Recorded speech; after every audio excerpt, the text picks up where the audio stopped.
Assalamualaikum warahmatullahi wabarakatuh. Kembali lagi di channel Coretan Makna. Kali ini teman-teman saya akan memberikan informasi seputar pelaksanaan CPNS di tahun 2024.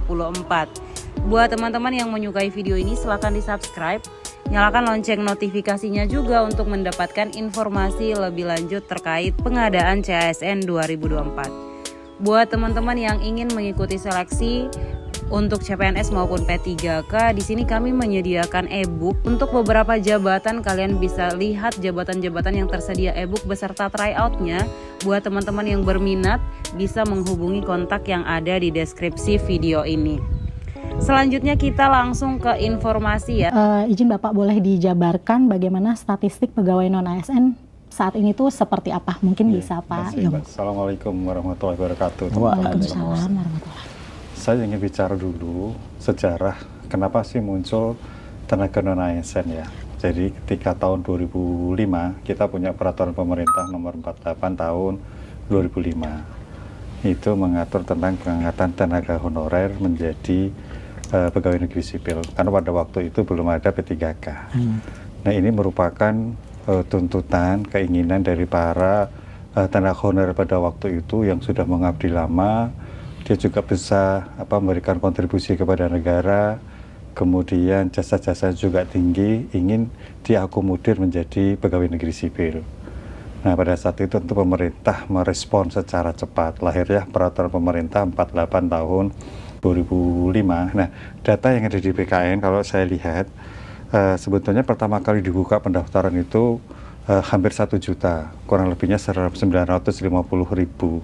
Ini cukup besar, namun karena ini sudah diatur di dalam PP, maka kurun waktu dari 2005 sampai 2009 itu dari 1.950.000 itu yang sudah diangkat 860.220. Maka ada sisanya. Sehingga tahun 2010 itu ada yang belum diangkat menjadi pegawai negeri sipil. Nah ini juga tentunya mereka ingin sisa dari tenaga honorer yang pada saat itu belum diangkat itu, kemudian ingin dilakukan pengangkatan menjadi pegawai negeri sipil. Nah kemudian pengangkatan yang kedua itu dilakukan tahun 2012 ya. Karena pada saat itu ternyata setelah dibuka lagi, sisa yang hanya sekitar 1.000 sekian itu bengkak lagi. Nah akhirnya pemerintah mengambil kebijakan 2012 itu dilakukan seleksi ulang, seleksi kembali terhadap mereka yang belum diangkat menjadi pegawai negeri sipil. Nah sebelum tahun 2012 mereka yang sudah diangkat itu sering kita kenal dengan istilah tenaga honorer K1 ya, tenaga kategori 1, mohon maaf. Kemudian karena belum semuanya diangkat, tahun 2012 adakan seleksi, itulah istilah yang selanjutnya muncul adalah tenaga honorer kategori 2. Kategori 1 itu memang dibiayai dari APBN APBD. Kategori 2 pada saat itu banyak juga yang tidak dibiayai dari APBN APBD, tapi dia masa kerjanya lama, kontribusi terhadap negara juga tinggi, maka itulah dilakukan pengangkatan kembali. Nah, Bapak Ibu semuanya, saudara-saudara, teman-teman, itu ternyata pengangkatan tenaga honorer menjadi PNS itu tidak selesai pada saat itu juga. Maka ada kebijakan pemerintah untuk menindaklanjuti keinginan para tenaga non-ASN pasca undang-undang ASN itu yang masih belum diangkat, itu dilakukan pengangkatan kembali. Nah pada saat itu tentu ada kebijakan dari Kementerian PAN-RB, sebelum diangkat maka dia harus masuk dulu ke dalam database BKN. Nah pada awalnya di dalam database BKN ini kalau saya lihat di tempat kami itu kurang lebih 2,3 juta.